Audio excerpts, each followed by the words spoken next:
मध्य प्रदेश के जिला अस्पतालों में राष्ट्रीय स्वास्थ्य मिशन ने फिजियोथेरेपिस्ट के 78 पदों पर भर्ती प्रक्रिया शुरू कर दी है। बताया जा रहा है कि फिजियोथेरेपिस्ट को 1 साल के लिए संविदा पर रखा जाएगा और जरूरत के हिसाब से इस अवधि को आगे बढ़ाया भी जा सकता है। और प्रदेश के जिला अस्पतालों में बनाई गई फिजियोथेरेपी यूनिट में फिजियोथेरेपिस्ट की भर्ती होने से मरीजों का फायदा होगा। अब तक प्रदेश के 15 जिला अस्पतालों में ही फिजियोथेरेपिस्ट थे। पहले फिजियोथेरेपिस्ट के 34 पदों पर भर्ती होनी थी, लेकिन अब पदों को बढ़ाकर 78 कर दिया गया है। ज्यादा जानकारी दे रहे मेरे सहयोगी आकाश मेरे साथ जुड़ गए हैं इस वक्त। आकाश, फिजियोथेरेपिस्ट के पदों को बढ़ाया गया है, 78 कर दिया गया है, इसके पीछे की बड़ी वजह क्या है?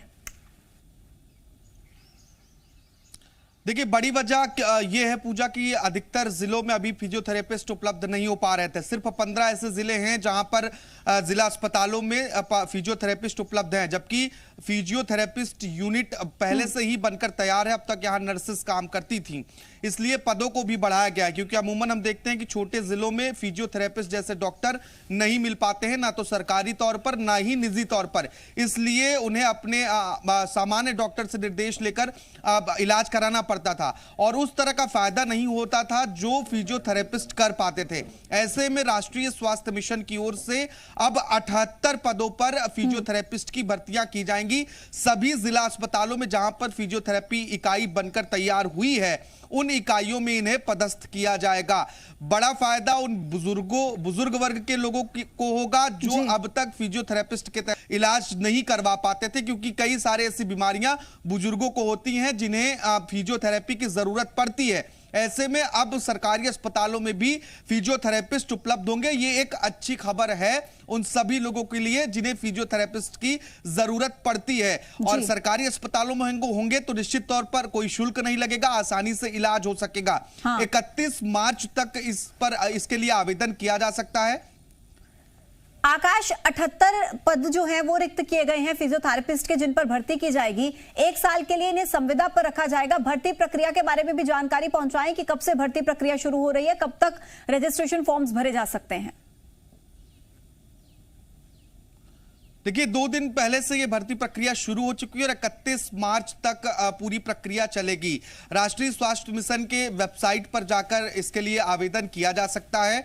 इससे 2 फायदे हो रहे हैं पूजा, अगर हम नजर दौड़ाएं तो एक तो रोजगार भी मिल रहा है। जो लोग नियुक्ति का इंतजार कर रहे थे फिजियोथेरेपिस्ट की डिग्री के बाद, अब उन्हें रोजगार मिलेगा। दूसरा, आम लोगों को फायदा होगा। 31 मार्च इसकी अंतिम अवधि है और ये बहुत जरूरी खबर है उन लोगों के लिए जो अप्लाई करने जा रहे हैं। 1 साल की अवधि होगी और इस अवधि के बाद संविदा पर रखे जाएंगे सभी कर्मचारी, और अगर जरूरत पड़ती है तो आगे इस संविदा की अवधि को बढ़ाई जा सकती है, यानी कि रिन्यू किया जा सकता है। तो ये अमूमन हम देखते हैं कि जो संविदा पर नियुक्तियां होती हैं, भले उसकी अवधि 1 साल होती है, लेकिन वो धीरे धीरे बढ़ती जाती है। तो एक अच्छा रोजगार का अवसर भी है। महिला और पुरुष दोनों पदों के लिए भर्तियां होनी है। महिला फिजियोथेरेपिस्ट भी होंगे और पुरुष फिजियोथेरेपिस्ट भी होंगे। एनएचएम ने इसको लेकर संशोधित आदेश भी अलग से जारी किए हैं। सभी वर्गों के हिसाब से इसमें आरक्षण भी दिया गया है। ओबीसी के लिए अलग प्रक्रिया है, एससी एसटी और सामान्य वर्ग के लिए अलग अलग प्रक्रिया है। इन सभी प्रक्रियाओं को ध्यान में रखते हुए आपको आवेदन करना होगा। आकाश, इसके लिए एलिजिबिलिटीज क्या क्या रहेंगी, और अगर महिला पदों की बात की जाए और पुरुष पदों की बात की जाए तो कितने कितने जो पद हैं वो महिलाओं के लिए और पुरुषों के लिए रहेंगे? देखिए, फिलहाल एनएचएम की ओर से जो जानकारी सामने आई है, जो नोटिफिकेशन जारी किया गया है, उसके अनुसार दोनों ही प्रकार के डॉक्टरों की आवश्यकता है, चाहे वो पुरुष हो या महिला हो, क्योंकि इन यूनिटों में दोनों अलग अलग तरह के डॉक्टर तैनात किए जाएंगे। और एलिजिबिलिटी की बात करें तो ग्रेजुएशन के बाद डिप्लोमा होता है फिजियोथेरेपी में, या फिर किसी अन्य प्रकार की जो फिजियोथेरेपी से रिलेटेड डिग्री है, अगर वो आपके पास है तो आप इसके लिए अप्लाई कर सकते हैं।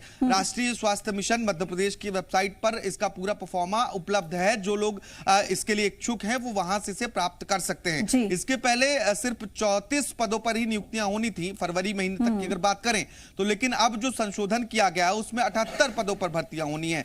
तो देखिए पद भी बढ़े हैं और जरूरत के हिसाब से इनकी अवधि भी बढ़ाई जाएगी। तो एक अच्छा अवसर है जिसकी बात सरकार करती है कि लोगों को रोजगार दिया जाएगा, उसकी झलक भी देखने को मिल रही है। क्योंकि फिजियोथेरेपी यूनिट की अगर पूजा बात करें तो 2014 से 2021 के बीच ये यूनिट्स बनकर तैयार हुई थी, लेकिन अब तक यहाँ पर फिजियोथेरेपी डॉक्टर मौजूद नहीं थे। अब तक यहाँ पर सामान्य नर्सेस काम करती थी। आकाश, ये जिले हैं जहां इस तरह से इसको देखा जाए कि बुजुर्गों के लिए ये बहुत ज्यादा फायदेमंद साबित होने वाला है, क्योंकि हम देखते हैं उम्र के बाद जब लोगों को शरीर में दर्द की शिकायतें सामने आने लगती हैं, तो अगर आप जाकर एक जनरल डॉक्टर को दिखा रहे हैं, उसके अलावा अगर आप फिजियोथेरेपिस्ट को दिखाते हैं जो कि स्पेशलिस्ट है, तो आपकी समस्या का समाधान जल्द हो सकता है और बेहतर तरीके से किया जा सकता है। तो बुजुर्गों के लिए एक बड़ी सौगात है ये।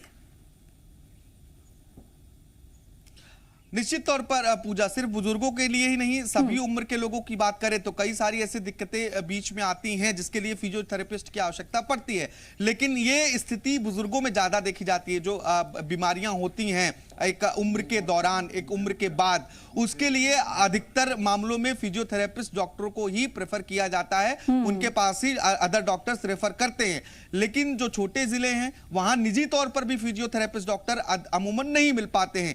इससे निश्चित तौर पर सभी वर्ग के लोगों के लिए फायदा होगा, बुजुर्गों पर विशेष फायदा होगा, क्योंकि जो सुविधाएं मिलेंगी वो ना के बराबर खर्चे में मिलने वाली हैं, क्योंकि सरकारी अस्पताल में सभी डॉक्टर मौजूद होंगे। ऐसे में उन्हें जो महत्वपूर्ण सुविधाएं हैं, जो उच्चतम सुविधाएं हैं, वो निःशुल्क रूप से उपलब्ध कराई जा सकेंगी। ठीक है आकाश, कुल मिलाकर ये बड़ा फायदा प्रदेशवासियों को 78 पदों पर फिजियोथेरेपिस्ट की नियुक्ति और निश्चित तौर पर मरीजों के लिए एक अच्छी खबर है। बहुत शुक्रिया आकाश आपका अपडेट्स पहुंचाने के लिए। खबरों में बने रहने के लिए आप हमारे फेसबुक, ट्विटर और इंस्टाग्राम पेज को फॉलो कर सकते हैं। लेटेस्ट अपडेट के लिए आप हमारे YouTube पेज को सब्सक्राइब भी कर सकते हैं और हाँ, बेल आइकन पर क्लिक करना ना भूलें।